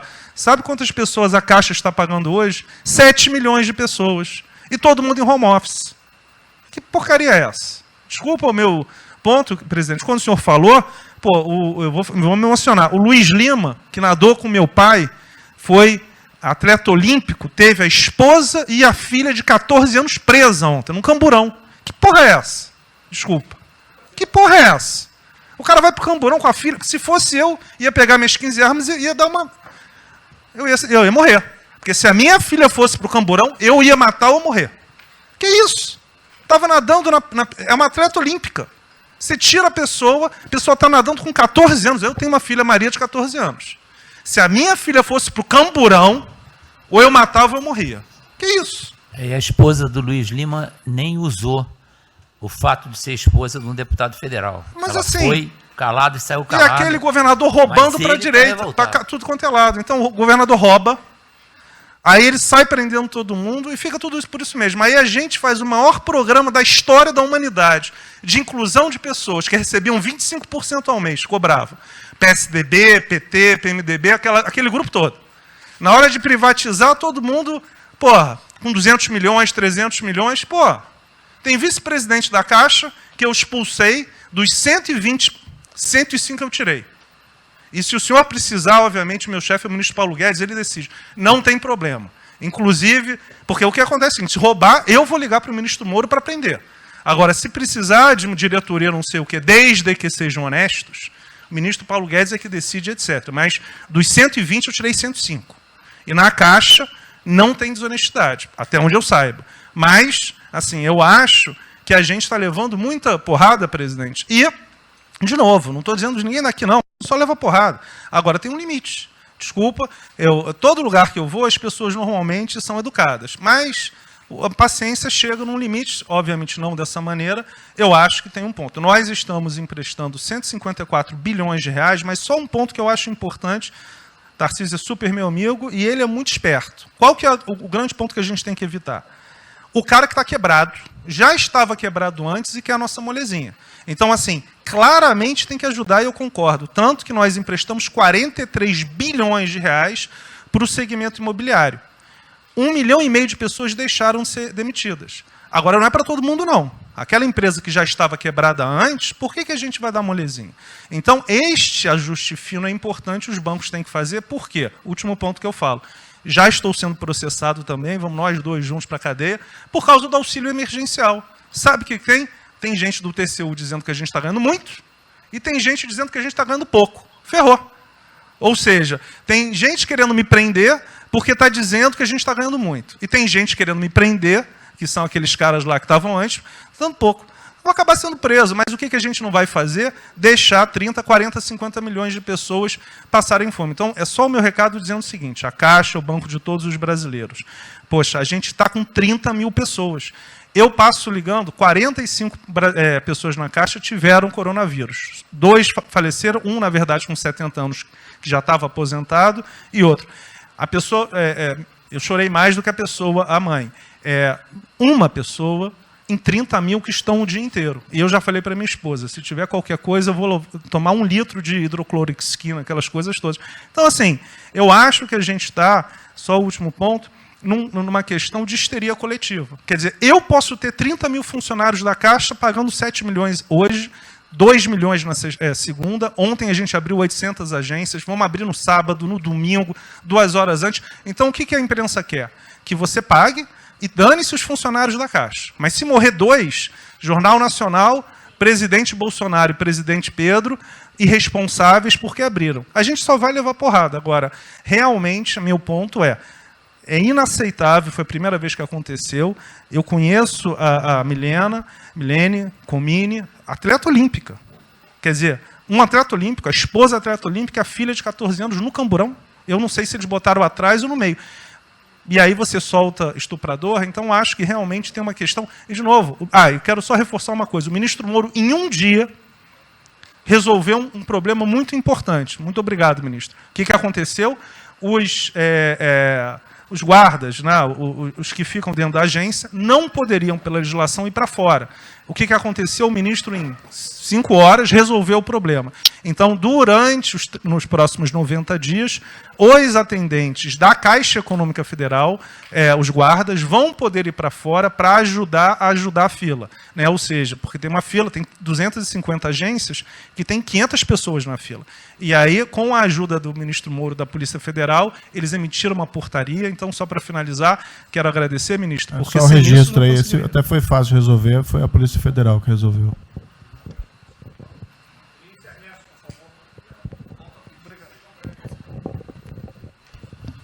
Muito obrigado, ministro. Rapidamente, sobre o plano. A dimensão internacional do plano, evidentemente, é fundamental, já está ali contemplada. Eu queria mencionar o seguinte, eu acho que é fundamental que essa dimensão internacional não seja simplesmente uma adaptação nossa ao cenário internacional, mas que ela leve em conta a capacidade que o Brasil hoje tem de influir no desenho de um novo cenário internacional. Eu estou cada vez mais convencido de que o Brasil tem hoje as condições, tem a oportunidade de se sentar na mesa de 4, 5, 6 países que vão definir a nova ordem mundial. Outro dia, na conversa do presidente com o primeiro-ministro da Índia, o indiano disse que vai ser tão diferente o pós-coronavírus do pré quanto o pós-Segunda Guerra do pré. E eu acho que é verdade. E assim como houve um Conselho de Segurança que definiu a ordem mundial, 5 países depois da Segunda Guerra, vai haver uma espécie de novo Conselho de Segurança, e nós temos, dessa vez, a oportunidade de estar nele e acreditar na possibilidade do Brasil influenciar e ajudar a formatar um novo cenário. E esse cenário, eu acho que ele tem que levar em conta o seguinte, estamos aí revendo os últimos 30 anos de globalização, vai haver uma nova globalização. O que aconteceu nesses 30 anos? Foi uma globalização cega para o tema dos valores, para o tema da democracia e da liberdade. Foi uma globalização que, a gente está vendo agora, criou um modelo onde no centro da economia internacional está um país que não é democrático, que não respeita direitos humanos, etc. Né? Essa nova globalização acho que não pode ser cega. Né? Tem que ser uma globalização, tem que ser uma estrutura que leve em conta, claro, a dimensão econômica, mas também essa dimensão da liberdade, dos valores. E da mesma maneira, acho que o plano está apontando para isso, na nossa dimensão nacional, também não pode ser um plano cego para essas dimensões daquilo que nos traz, né, que traz o projeto do presidente, que é não simplesmente a eficiência, a pujança, o crescimento econômico, mas a liberdade, o combate à corrupção, a reinvenção de um Brasil livre, de um Brasil livre dessas mazelas que nós conhecemos. Obrigado.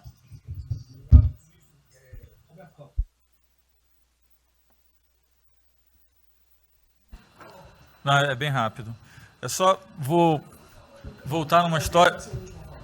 Vou voltar aqui numa história breve, que é lembrar que no fim do governo Dilma a taxa de juros era 14,5%, a curta, mas a taxa longa era 20%. E aí, quando a gente olha o que aconteceu e o que proporcionou a taxa de juros cair, é interessante, porque teve um dia, 18 de agosto, que saiu uma manchete no jornal que todos os elementos apontavam que ia ter o teto de gastos. Naquele dia, a curva de juros longa começou a cair e foi quando depois o presidente do Banco Central anterior começou a cair os juros. Ele caiu os juros até o nível de 6,5%, estabilizou, teve a incerteza das eleições, com a incerteza do PT poder voltar, a taxa piorou. Depois, curiosamente, quando o mercado entendeu que ia ter a Previdência, foi quando abriu espaço para cortar os juros novamente. Então, a razão dos juros ter ido de 14,5% ou 15% ou 20% para o que está hoje foi o fato da sociedade, do mercado ter entendido que o governo ia ter disciplina em relação às contas públicas. Isso a gente não pode esquecer. Tá? Se me permite, Roberto, então você está dizendo aí que não só a Selic, bem como a taxa longa, nós devemos basicamente a PEC do teto, é isso? Isso. Okay. Estou dizendo exatamente isso. E depois também a Previdência. Então, dito isso, eu acho que é importante a gente passar essa mensagem. Um outro tema só, em relação ao plano, 3 pontos só que eu acho importante. A gente tem feito reuniões entre os banqueiros centrais de vários países do mundo quase todas as semanas. E eu acho que tem 3 pontos que são importantes. Primeiro, existe um consenso hoje que o mundo privado está com muito medo de tomar risco. Então, que não vai ter como ter uma saída rápida sem que o governo não entre de alguma forma tomando risco, porque o mundo privado está com medo de tomar risco pelo fator medo, que é o fator que o doutor mencionou, que eu acho que é muito importante. Se amanhã você permitir todo mundo ir no estádio de futebol ver um jogo, será que todo mundo vai sair de casa e vai? Qual é o fator medo? E o fator medo é interessante, porque quanto mais informação você tem, mais medo você tem, porque a mídia joga medo. Então você tem hoje uma classe mais alta que tem mais medo que a classe mais baixa, exatamente porque eles têm mais acesso à informação e a informação é enviesada. Então, o primeiro ponto é esse tema de tomar risco. O segundo ponto rápido é um tema que eu acho que está muito crescendo também, está crescendo bastante, que é a análise, que a gente chama de análise intertemporal. Quando você faz uma ajuda, quando o governo faz um gasto, geralmente acontece 2 coisas. Ou você bota fundo perdido, ou seja, esse gasto não vale nada, e aí vai ter um reflexo na economia, na taxa de juros, ou as pessoas exageram e falam, não, esse gasto vai ser multiplicador. Provavelmente não é nenhuma coisa nem outra. O que eu acho que falta de analisar os gastos do governo é o quanto desse gasto que eu recupero lá na frente, via preservar emprego, via manter uma empresa viva que ia morrer. Então, eu acho que falta análise completa do gasto. O gasto nunca é fundo perdido. Também ele nunca é muito multiplicador, ele é um meio do caminho entre uma coisa e outra. E o que eu acho que falta é a análise de eu vou gastar tanto e esse gasto vai ter essa efetividade. Por exemplo, existe uma percepção do mercado que dinheiro para governador e prefeito é dinheiro jogado fora. Pode ser que seja mentira, mas existe essa percepção hoje. E tem vários vídeos rodando por aí, os senhores devem ter visto, de que o dinheiro vai para a prefeitura e não vai parar, porque vai em bem intangível, que é difícil de controlar. Vai em programa que você nunca tem como monitorar. Então, acho que é importante esse tema de fazer essa análise intertemporal, de ver realmente qual é a eficiência do gasto. E, por último, último ponto, conversando com investidores, a gente tem feito isso, inclusive nós fizemos uma conversa, 2 bancos centrais com investidores, inclusive de infraestrutura, e o problema principal que aparece em toda a conversa no Brasil, do investidor privado, é que, no passado, toda vez que o investidor privado entrou, teve muita sacanagem. O tema da governança é super importante. Então, eu estava conversando com o Marinho, a coisa mais importante desse projeto, na minha opinião, é garantir que a governança é boa, para o investidor privado ter certeza que ele vai estar junto com o governo, ou ele vai estar em grande parte tomando risco, às vezes o governo vai tomar um pouquinho, mas que é uma coisa que ele não precisa se preocupar na frente com a governança. E o jeito de melhorar a governança é colocar agentes internacionais que fazem governança mundial. A gente conversou um pouco sobre isso, é só isso. Obrigado. Obrigado. Ministra Damares, por favor. Perdão, Marcelo já falou? Não. Não. Ministra Damares. Ministro, parabéns pela ideia, mas eu preciso lembrar, e eu preciso fazer sempre isso para que a gente não perca o foco, a questão de valores, ministro. Esse governo tem o pilar dos valores. Não se pode construir nada neste governo sem a gente trazer valores. Nós estamos sabendo, e a gente está falando o tempo todo, que nós não seremos mais os mesmos depois dessa pandemia. O mundo não será mais o mesmo, nós não seremos mais o mesmo, e nós vamos ter que fazer uma revisão de políticas públicas no mundo todo e no Brasil. Nós vamos ter que nos reinventar, com certeza. Neste momento, o que nós estamos vendo aqui no nosso comitê? Nós estamos buscando dados e não estamos encontrando dados. Nós recebemos um governo que não tinha dados. Os dados que nós tínhamos eram falsos, mentirosos. Um Brasil de achismo, um Brasil de talvez, eu acho que talvez sim, talvez não. Políticas públicas construídas até agora nessa nação em cima de talvez e de achismo. Nós vamos ter que rever muita coisa. É um país plural. Quando a gente foi buscar os povos tradicionais agora para a gente construir o enfrentamento ao coronavírus, nós descobrimos, ministros, que nós temos 1.300.000 ucranianos no Brasil e ninguém nunca falou de ucranianos para nós, com a sua cultura totalmente preservada no Brasil. Nós estamos com 1.500.000 ciganos, e eu falava de 1.300.000, e são 1.500.000 ciganos. Nós estamos... Então, presidente, nós vamos ter que rever muita coisa na aplicação das nossas políticas públicas no Brasil. Os nossos seringueiros são em números maiores do que a gente imagina no Brasil. Então, tudo que nós formos construir, nós vamos ter que ver, ministro, a questão dos valores também. Os nossos quilombos estão crescendo e os meninos estão nascendo nos quilombos e seus valores estão lá. Então, tudo vai ter que ver a questão dos valores. E quando eu falo valores, ministro, eu quero dizer para o senhor, nós estamos com quase 80.000 idosos em abrigos no Brasil. Eu me surpreendi com números. Nós estamos com quase 60.000 crianças em abrigos no Brasil. Os números estão me surpreendendo. E eu estou com um número absurdo de mulheres também em busca de abrigos por causa de violência. Então, tudo isso tem que vir para este pacote. Nós vamos ter que fazer algumas revisões de políticas públicas no Brasil. Então, por favor, ministro, coloque aí a questão de valores. E quando eu falo valores, aí eu quero olhar para o nosso novo ministro aqui da Saúde e dizer, ministro, valores estão lá no seu ministério também. Neste momento de pandemia, a gente está vendo aí a palhaçada do STF trazer o aborto de novo para a pauta. E lá estava a questão de as mulheres que são vítimas do Zika vírus vão abortar. E agora vem no coronavírus. Será que vão querer liberar que todos que tiveram coronavírus poderão abortar no Brasil? Vão liberar geral? O seu ministério, ministro, está lotado de feminista que tem uma pauta única, que é a liberação de aborto. Quero te lembrar, ministro, que está chegando agora, este governo é um governo pró-vida, é um governo pró-família. Então, por favor. E aí, quando a gente fala de valores, ministro, eu quero dizer que nós estávamos, sim, no caminho certo. A gente não precisa reinventar muita coisa, não. E eu quero citar aqui o exemplo da política indigenista, como este governo estava construindo. Todo mundo começou a dizer, a esquerda começou a falar, que o coronavírus iria dizimar os povos indígenas no Brasil. O primeiro óbito, dia 12 de abril, sabe o que é isso? A forma como nós estávamos conduzindo a política indígena no Brasil. Primeiro óbito, dia 12 de abril. E eu fui lá para a Amazônia, em Roraima, junto com o presidente da FUNAI e o secretário nacional de saúde indígena, para acompanhar o primeiro óbito. A forma como a gente conduziu deu muito certo. Vamos ter que melhorar? Vamos ter que melhorar. E por que nós fomos lá, presidente? Porque nós recebemos a notícia que haveria contaminação criminosa em Roraima, em Amazônia, de propósito, em índios, para dizimar aldeias e povos inteiros para colocar nas costas do presidente Bolsonaro. Eu tive que ir para lá com o presidente da FUNAI e me reuni com os generais da região e o superintendente da Polícia Federal para a gente fazer uma ação ali meio que sigilosa, porque eles precisavam matar mais índio para dizer que a nossa política não estava dando certo. Então, o que a gente estava fazendo estava dando certo, o que nós estamos fazendo está dando certo. Então, aqui, general, todo o nosso trabalho que envolve políticas de valores precisa estar aqui no Pró-Brasil. E aí, presidente, só para encerrar, eu quero dizer para o senhor que a sua angústia tem razão de ser. Nunca houve tanta violação de direitos no Brasil como neste período. Direitos fundamentais foram violados. No nosso Disque 100 tem mais de 5.000 registros, ministros, de violação de direitos humanos. Mas o senhor tem uma ministra de Direitos Humanos e uma equipe muito corajosa. São mais de 5.000 procedimentos e ações que estão sendo construídos. Governadores e prefeitos responderão processos. Idosos estão sendo algemados e jogados dentro de camburões no Brasil. Mulheres sendo jogadas no chão e sendo algemadas por não terem feito nada.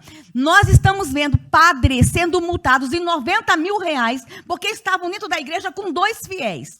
A maior violação de direitos humanos da história do Brasil nos últimos 30 anos está acontecendo neste momento. Mas nós estamos tomando providências, a pandemia vai passar, mas governadores e prefeitos responderão processos e nós vamos pedir, inclusive, a prisão de governadores e prefeitos. E nós estamos subindo o tom. E discursos estão chegando. O nosso ministério vai começar a pegar pesado com governadores e prefeitos. Nunca vimos o que está acontecendo hoje. Se eles falavam que nós éramos violadores de direitos, eles estão. Inclusive, o governador Wellington, agora, ontem, determinou que a polícia poderá entrar nas casas. Vocês não imaginam o que ele vai fazer. Poderá entrar assinou. A polícia poderá entrar na casa sem mandato. Então, assim, as maiores violações estão acontecendo nesses dias. Então, nós estamos fazendo um enfrentamento, mais de 5 procedimentos, o nosso Ministério já tomou iniciativa e nós estamos pedindo, inclusive, a prisão de alguns governadores. Então, está aí algumas respostas. Valores, por favor, valores. Ministra Damares, houve aqui uma apresentação, uma representação do ministro Paulo Guedes, que a senhora vai receber mais dinheiro. Até que o menos recebe ela. Que menos recebe é ela. Ministro Marcelo, por favor. Obrigado, vou ser bem breve também. Primeiro, parabenizar o ministro Braga Neto pelo Pro Brasil. Eu quero uma coisa seguinte, eu fico bem, cara. Não é trabalho meu, hein? É trabalho da equipe. Eu roubei ideia de um bando de gente aqui. Eu roubei ideia aqui, ali, eu roubei ideia, tá? Eu aproveitei a ideia, eu só coordenei. Um cronograma importante do projeto. Obviamente, todos os ministérios, como o Ministério do Turismo também, já estamos finalizando até amanhã esse programa de retomada. E, presidente, o turismo, obviamente, ele tem uma importância muito grande para a economia, o Paulo Guedes sabe disso, mais de 8%, ou seja, quase 10% do PIB nacional é turismo. E o presidente falou que vai extinguir o ministério porque o turismo acabou. Agora precisa do ministério mais do que nunca, presidente. O turismo ele vinha numa crescente muito importante. O ano de 2019 cresceu 2,6%, enquanto a economia cresceu 1%. Gerou 163% a mais de emprego do que o ano de 2018. E, obviamente, no meio dessa pandemia, foi o primeiro a ser impactado e de forma brutal. O Rogério Marinho sabe bem disso e nos ajudou muito aí. Quero aproveitar para agradecer o Paulo Guedes, o Marinho também nos ajudou muito nesse processo, de contemplar, ou seja, de ter um plano de ação que viesse evitar o desmonte do setor do turismo, porque grande parte das empresas do turismo passou de um fluxo de caixa de 100 para 0 de um dia para o outro. Então, ações como a suspensão de contrato de trabalho, o ministro Moro também, agradeço, teve uma ação fundamental para o setor, que foi uma medida provisória que contemplasse ambas as partes, tanto o consumidor quanto as empresas, através da Senacom, o que impediu judicializações em massa, porque aquela pessoa que comprou o ingresso de um show ou um pacote turístico, ela, se fosse para cima das empresas ainda para pedir o reembolso de imediato, isso seria catastrófico, geraria mais desemprego ainda. Então, essa medida provisória garantiu que as empresas pudessem ter um fôlego, um prazo aí de até 12 meses para fazer esse reembolso. Um terceiro ponto foi a questão dos créditos, que está terminando de ser fechado junto ao BNDES. Agradeço muito aí também o Montesano, a Caixa Econômica também, o Pedro, o ministro Paulo Guedes, que o entrave maior estava na questão das garantias, mas a gente está conseguindo finalizar esse modelo de crédito para contemplar a todos, desde o MEI ao micro, pequeno, o médio, o grande empresário no Brasil do setor turismo. O setor, presidente, ficou muito feliz, se sentindo contemplado com todas essas ações e medidas por parte do governo federal.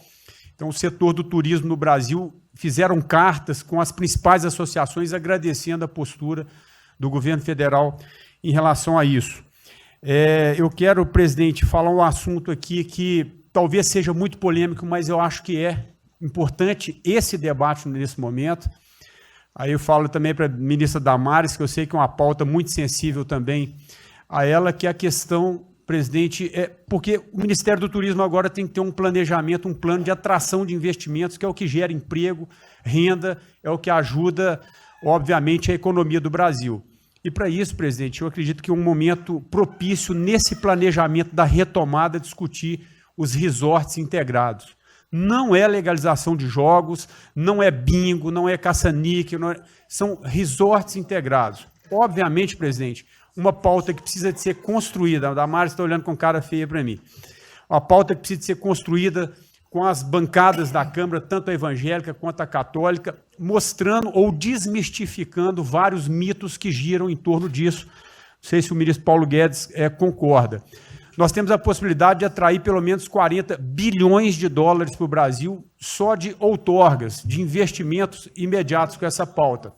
Mas o que precisa ser feito, presidente, é realmente desmistificar a questão de evasão de divisas, de lavagem de dinheiro, de tráfico de drogas, e para isso eu sugeriria que nesse debate pudéssemos contar com o Ministério da Justiça, através da Polícia Federal, o Ministério Público na mesa, a Receita Federal, os órgãos de controle, mas, obviamente, presidente, uma pauta que só levaríamos para frente se a gente conseguir pacificar ou nos fazer entender pelas bancadas evangélicas, pela bancada católica, para que não haja uma distorção na comunicação disso. Tem que ser um projeto muito bem feito, que eu acredito que pode ser, e nesse processo da retomada, uma grande oportunidade para o Brasil atrair grandes complexos, dos quais apenas 3% são utilizados para os cassinos. E outra, isso não tem impacto diretamente nenhum na família dos trabalhadores brasileiros. Pacto com o diabo. Não, não é bem assim, não. Vou ter que começar a desmistificar para Damares aqui, estou vendo isso. Então, presidente, aqui não estou dizendo que a gente tem que colocar isso como um projeto de governo, obviamente, mas abrir esse debate em torno dos resorts integrados. Propõe a data, a gente reúne os Tá bom. a gente conversa. E para finalizar, presidente, o ministro Nelson, prazer estar aqui com o senhor a primeira vez. A gente fez um projeto muito bem elaborado, né, dentro do comitê de operações, que visa fazer com que os hotéis possam abrigar os profissionais de saúde, e só os profissionais de saúde. A questão anterior do Ministério, por 2 vezes eu mandei a mensagem, não se manifestou, não se interessou, mas eu acredito que é um projeto que pode, sobretudo, trazer para o governo federal uma boa visibilidade com essa preocupação de quem está na linha de frente do combate, que são os profissionais de saúde. Visando 2 coisas, eu já vou terminar, que é, primeiro, melhorar essa logística do profissional de saúde, que sempre tem um hotel próximo ao hospital, aos hospitais, e também a preservação da família desses profissionais, mostrando, obviamente, a sensibilidade do presidente Jair Bolsonaro na preocupação com essas vidas desses profissionais. Obrigado, ministro. Tem uma reunião, que dia que é a reunião? Parece que é hoje, às 16 horas. Hoje, então. Já tem uma reunião marcada para a gente discutir isso aí. Tá bom. Obrigado. Obrigado. E turismo, a gente definir. Penúltimo debatedor, ministro Weintraub. Obrigado. Tem 3 anos que eu... Fui claro no penúltimo. Muito obrigado. Tem 3 anos que, através do Onix, eu conheci o presidente. Nesses 3 anos, eu não pedi uma única conselho, não tentei promover minha carreira,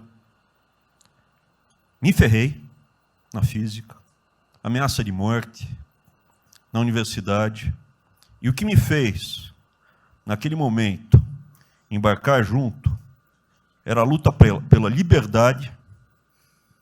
Eu não quero ser escravo nesse país. E acabar com essa porcaria que é Brasília. Isso daqui é um cancro de corrupção, de privilégio. Eu tinha uma visão extremamente negativa de Brasília. Brasília é muito pior do que eu podia imaginar. As pessoas aqui perdem a percepção, a empatia, a relação com o povo. Se sentem inexpugnáveis. Eu tive o privilégio de ver a mais da metade aqui desse time chegar. Eu fui secretário executivo do ministro Onix. Eu acho que a gente está perdendo um pouco desse espírito. A gente está perdendo a luta pela liberdade. É isso que o povo está gritando.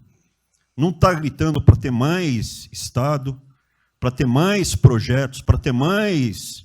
O povo está gritando por liberdade. Ponto. Eu acho que é isso que a gente está perdendo. Está perdendo mesmo. O povo está querendo ver o que me trouxe até aqui. Eu, por mim, botava esses vagabundos todos na cadeia. Começando no STF. E é isso que me choca. Era só isso, presidente. Eu realmente acho que toda essa discussão de Vamos fazer isso, vamos fazer aquilo. Eu vi muitos ministros que chegaram, foram embora. Eu percebo que tem muita gente com agenda própria.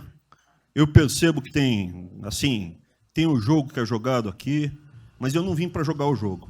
Eu vim aqui para lutar. E eu luto e me ferro. Eu estou com um monte de processo aqui no Comitê de Ética da Presidência. Eu sou o único que levou processo aqui. Isso é um absurdo o que está acontecendo aqui no Brasil. A gente está conversando com quem a gente tinha que lutar. A gente não está sendo duro bastante contra os privilégios, contra o tamanho do Estado. E eu realmente estou aqui de peito aberto, como vocês sabem disso. Levo tiro. Odeio o Partido Comunista. Ele está querendo transformar a gente numa colônia. Esse país não é... Odeio o termo povos indígenas, odeio esse termo, odeio. O povo cigano, só tem um povo nesse país. Quer, não quer sair de ré. É povo brasileiro, só tem um povo. Pode ser preto, pode ser branco, pode ser japonês, pode ser descendente de índio, mas tem que ser brasileiro, pô. Acabar com esse negócio de povos e privilégios. Só pode ter um povo. Não pode ter ministro que acha que é melhor do que o povo, do que o cidadão. Isso é um absurdo. A gente chegou até aqui. O senhor levou uma facada na barriga. Fez mais do que eu. Levou uma facada. Mas eu também estou levando o bordoado e estou correndo risco. E fica escutando esse monte de gente defendendo privilégio e teta. Entendeu? É isso. Negócio, empréstimos. A gente veio aqui para acabar com tudo isso, não para manter essa estrutura. E esse é o meu sentimento extremamente chateado que eu estou vendo. Essa oportunidade se perder. Eu sou, evidentemente... Eu estou no grupo dos ministros que está mais ligado com a militância, evidente, porque eu era um militante. Eu estava militando de peito aberto, continuo militando, do ponto de vista de carreira. Eu poderia ter tentado me dar bem. Não foi isso que eu fiz. Não foi isso que eu fiz. Sei que isso daqui é um palácio, existem intrigas palacianas, estou sendo muito franco. E a gente pode sim perder a liberdade, perder esse país. Ninguém vai se dar bem se a gente perder esse país. Quem vai se dar bem são pouquíssimas famílias. Pouquíssimas famílias. Não se iludam. Não se iludam. Era isso. Deixa eu complementar aqui. O que o Weintraub está falando, eu estou com 65 anos, a gente vai se aproximando de quem não deve. Eu já tenho que me policiar no tocante a isso daí. São pessoas aqui em Brasília, dos 3 poderes, que não sabem o que é povo. Eu converso com alguns, não sabem o que é um feijão com arroz, não sabem o que é um supermercado, esqueceu. Acha que o dinheiro cai do céu. Eu estou com meus privilégios garantidos, meus 100 mil por mês, em média, 100 mil por mês a galera ganha, né? Legalmente, e acha que isso vai acabar nunca. Como alguns acham que a liberdade... qual é desse cara? Está maluco? Eu estou vendo o mais antigo aqui, o Joelino aqui. Ele sabe o que foi 64. Muitos aqui não sabem. Essa cambada que tentou chegar no poder em 64, se tiver chegado, ele estava fudido todo mundo aqui. Cortando, eu estava felicíssimo se estivesse cortando cana, ganhando $20 por mês. Não pode esquecer disso. Nós não podemos esquecer o que é esse povo. Eu vou convidar os ministros para domingo e passar na Serena Taguatinga. Convite, não é missão, não, convite. Para ver como é que está o cara na esquina. Para ver uns merda, para falar aí, né, uns merda de sempre. O cara rompeu o isolamento, está dando um pé. Tem pé pro cacete, pô. Você está passando fome, está na merda, pô. Sentiu o cheiro de povo. Como eu falei lá, é uma experiência para todo político sentir. Ir lá ver como é que está o negócio. Ou a gente tem que estar como se fosse, né, um general na retaguarda e deixar a tropa se ferrar na frente. Não, o general está na frente, o coronel está na frente, o capitão está na frente.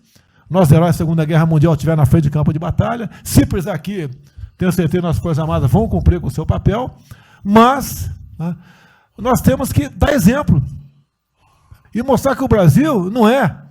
Eu sou mais educado que o Weintraub, até me poli muito, né, no linguajar que ele usou, mas não é isso.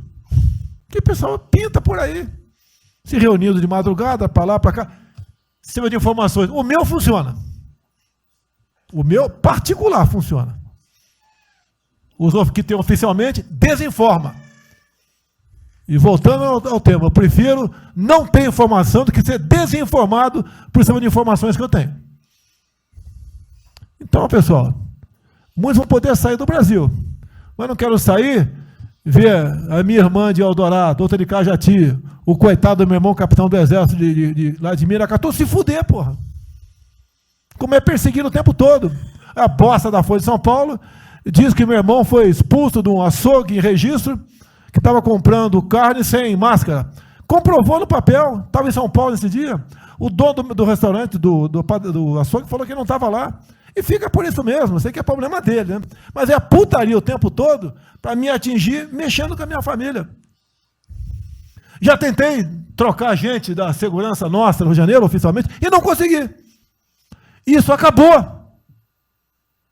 Eu não vou esperar fuder minha família toda, de sacanagem, ou amigos meus, porque eu não posso trocar alguém da segurança na ponta da linha que pertence à estrutura nossa. Vai trocar. Se não puder trocar, troca o chefe dele. Pode trocar o chefe dele? Troca o ministro. E ponto final. Não estamos aqui para brincadeira.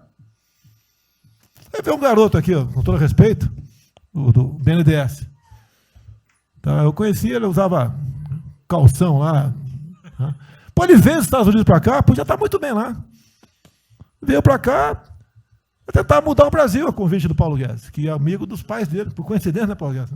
Coincidência. Eu não lembro dos teus pais, lembro de você, tá certo? Mas alguém que está investindo aqui. E todos nós temos que pensar nisso. O que esses filha de uma égua querem, é a nossa liberdade. Olha, como é fácil impor uma ditadura no Brasil, como é fácil. O povo está dentro de casa. Por isso que eu quero, ministro da Justiça e ministro da Defesa, que o povo se arme. Que é a garantia que não vai ter um filho da puta aparecer para impor uma ditadura aqui. Porque é fácil impor uma ditadura. Facílimo. Um bosta de um prefeito, faz um bosta de um decreto, algema e deixa todo mundo dentro de casa. Se tivesse armado, ia para a rua. E se eu fosse ditador, né, eu queria desarmar a população, como todos fizeram no passado, quando queriam, antes de impor a sua respectiva ditadura. Aí, que a demonstração nossa, eu peço ao Fernando e ao Moro, que por favor assine essa portaria hoje, que eu quero dar um puta de um recado para esses bosta. Por que eu estou armando o povo? Porque eu não quero uma ditadura. E não dá para segurar mais. Não dá para segurar mais. Quem não aceitar as minhas bandeiras, Damares, família, Deus, Brasil, armamento, liberdade de expressão, livre mercado, quem não aceitar isso está no governo errado. Esperem para 22, né, o senhor Álvaro Dias, espere o Alckmin, espere o Haddad, ou talvez o Lula, né? E vai ser feliz com eles, pô. No meu governo está errado. É escancarar a questão do armamento aqui. Eu quero todo mundo armado. Que povo armado jamais será escravizado.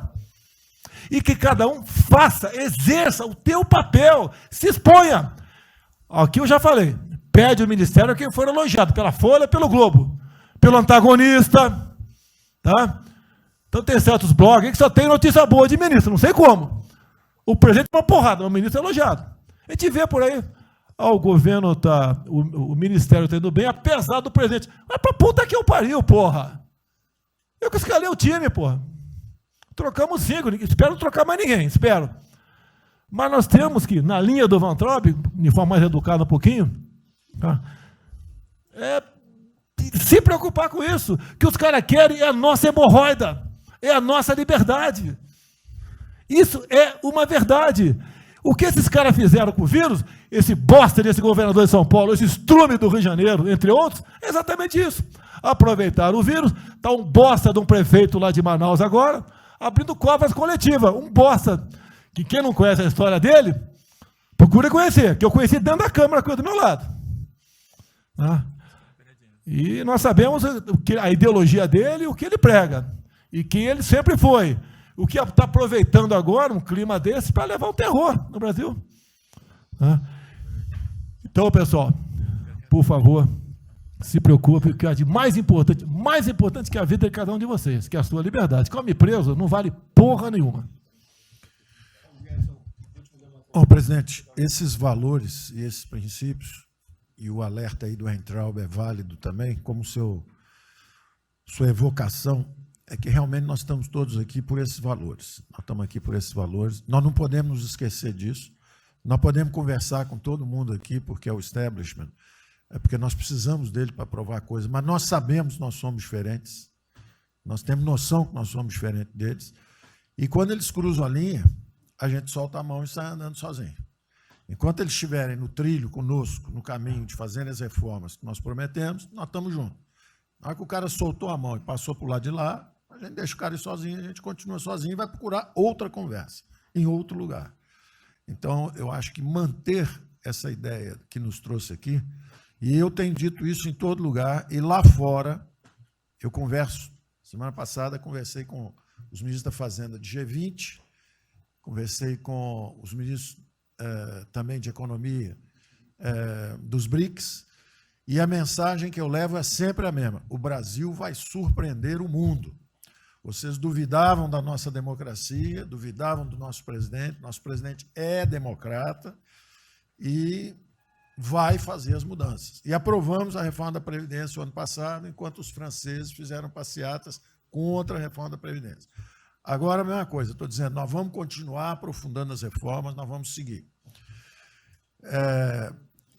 Eu conheço todas as histórias de reconstrução, por profissão, obrigado a estudar isso, a reconstrução da Alemanha, a reconstrução da Segunda Guerra, a Primeira Guerra com o Chávez, a Segunda Guerra com o Oliver, a reconstrução da economia do Chile, com os caras de Chicago, o caso da fusão das duas Alemanhas. Eu conheço profundamente o detalhe, não é de ouvir falar. Ele leu 8 livros sobre cada reconstrução dessa. Então, eu li Keynes 3 vezes no original antes de eu chegar a Chicago. Então, para mim, não tem música, não tem dogma, não tem blá blá blá. Tem estudo sobre todas as ocasiões. E nós demos uma demonstração disso quando nós estávamos indo numa direção norte, com as reformas estruturantes, e de repente, em 3 semanas e meia, nós fomos para o sul. Nós fomos elogiados hoje lá fora. Semana passada, todo mundo elogiando, fazendo referência, que o Brasil está à frente de todos os emergentes. E Paris passou ali, só atrás um pouquinho dos Estados Unidos. Os Estados Unidos está naquele caso, que é o cara que tem a moeda forte, emite $1 trilhão para cada problema que ele tem, e ele reclama. Fizemos vários programas antes dos alemães, vários programas antes dos ingleses, vários programas, de todo tipo. Então, se não existe algo aqui, é dogma. Existe capacidade de trabalho com um grupo extraordinário que eu tenho. Então, nós atacamos por todas as direções. Primeiro, o Campos foi lá e reduziu os compulsórios em 200 milhões. Logo depois, nós já tínhamos espaço constitucional, fizemos as participações de benefícios e diferimento de impostos, porque não tinha espaço constitucional. Logo depois, tivemos espaço pelo Supremo e pelo Congresso. Entramos nas constitucionais, gastamos 300 e poucos bilhões, que não é muito. Ter a ideia, o último déficit do governo Temer foi 160. Nós gastamos 300. Não gastamos tanto assim, mas atingimos 50 milhões de brasileiros, como diz lá o Pedro. 70 milhões de brasileiros. Lançamos essa camada para os mais frágeis. Pegamos os idosos, pegamos as empresas de microcrédito, depois de 0 a 60 mil, depois de 360 mil a 10 milhões. Montamos um comitê de bancos, estamos lá com o Montesano agora fazendo justamente a reestruturação. Não vai ter molezinha para a empresa aérea, para nada disso. É dinheiro que vamos botar usando a melhor tecnologia financeira lá de fora. Vamos botar dinheiro, vai dar certo, vamos ganhar dinheiro. Vamos ganhar dinheiro usando recursos públicos para salvar grandes companhias. Agora, não perder dinheiro salvando empresas pequenininhas. Então, nós estamos fazendo tudo lá de boca direitinho. Na conversa com os ministros da Fazenda lá de fora, eu disse que nós estamos com um déficit extraordinariamente alto esse ano. Da mesma forma que eles, está tudo na mesma direção. Só que nós caímos no chão, então uma confusão, tiro, porrada, bomba, nós não perdemos a bússola. A gente cai, levanta, sabe para onde nós temos que ir. Nós não vamos perder a bússola. Sabemos dos valores, sabemos dos princípios, sabemos o que nós estamos defendendo. Estão defendendo liberdade econômica, liberdade política. Nós sabemos que nós estamos defendendo. E não estamos agora, no meio dessa confusão, derrubando a última torre do inimigo, que é uma coisa que nós vamos fazer a reconstrução e a nossa transformação econômica. A outra coisa são as torres do inimigo que a gente tinha que derrubar. Uma era o excesso de gasto de previdência, derrubamos assim que entramos. A segunda torre era os juros estão descendo, vão descer mais ainda.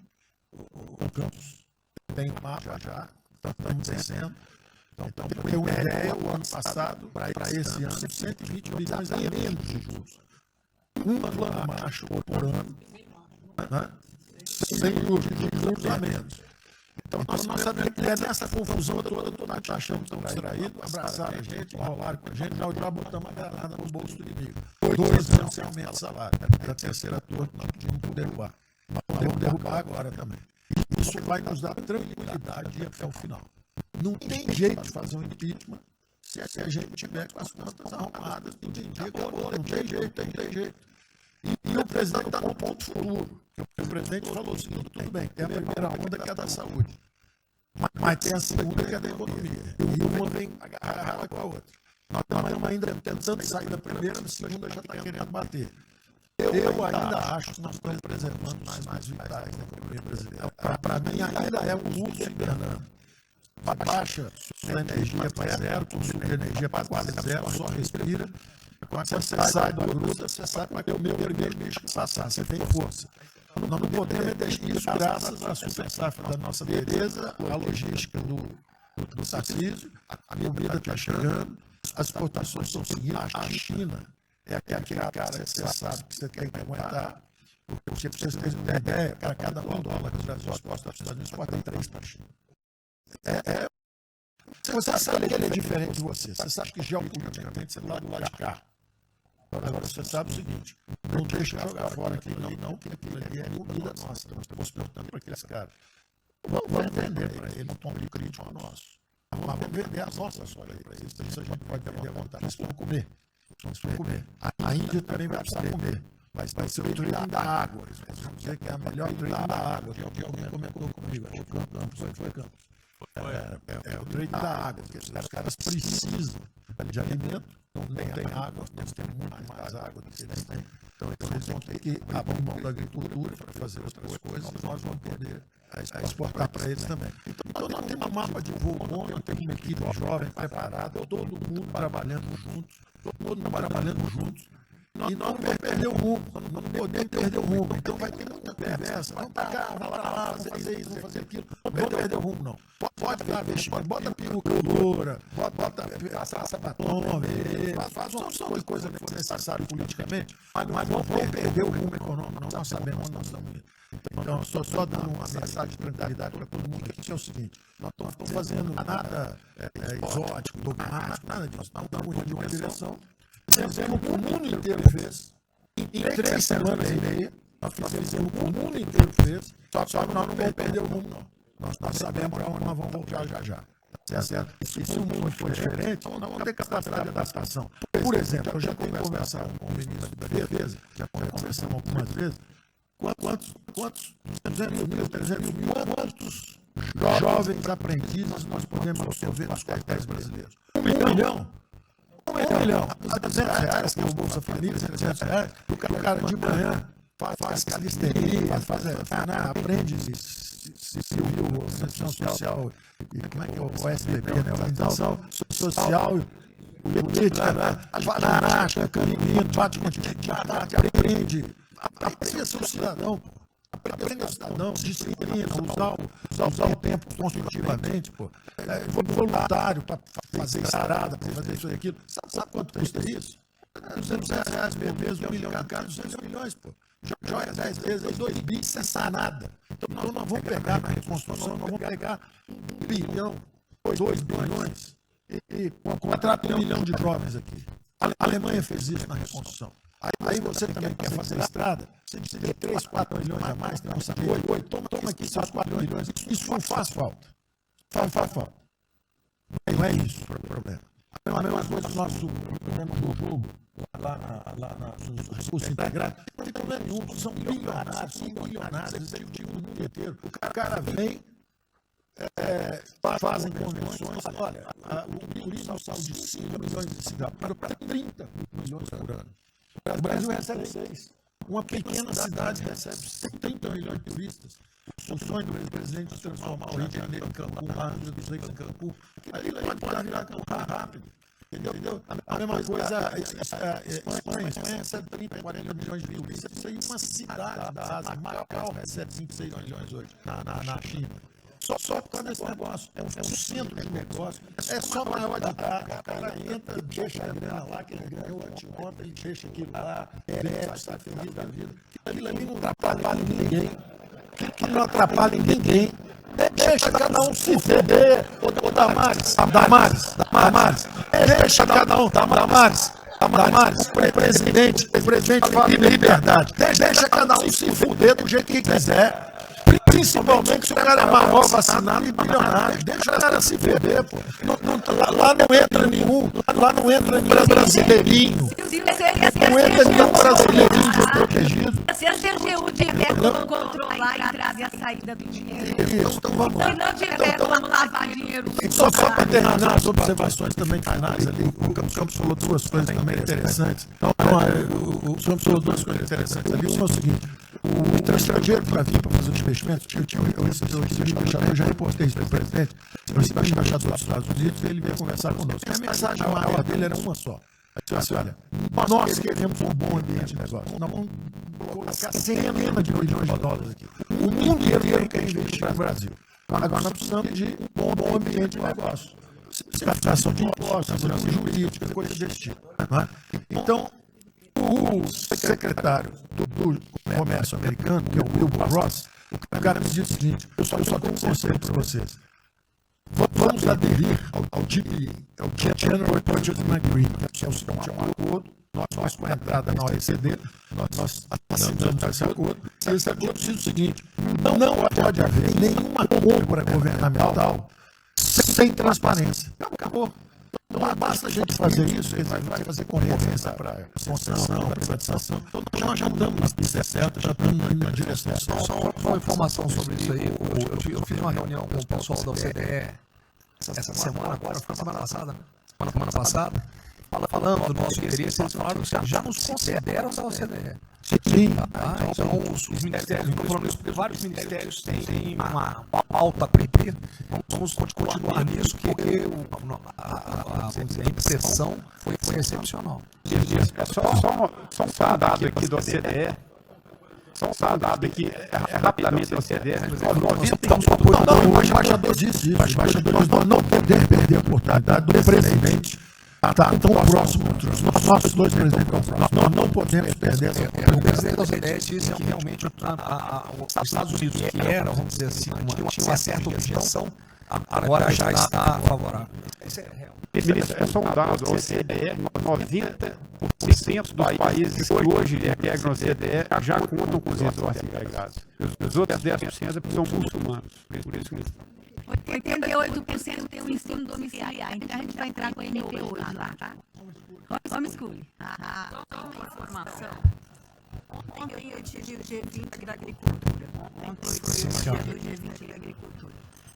Tem uma nova ordem que vai ter depois do coronavírus e muitos países vão colocar regras para ter estoque novamente. Eu acho que não é o nosso caso. Mas enfim, nós temos que ter acesso a mercados,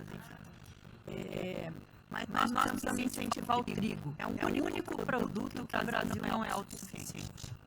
O resto, presidente, se amanhã quiser fechar, nós temos 2 milhões, não, nós temos 2 milhões, o senhor também, mas nós temos 2 milhões de hectares ali no Mato Piba, prontos, inclusive com a Embrapa, com variedades super produtivas para poder investir lá. Precisa de dinheiro. E uma última coisa, dinheiro que volta, financiamento. O que nós precisamos é baixar os juros. A agricultura não aguenta 9% de juros, é muito alto para ela.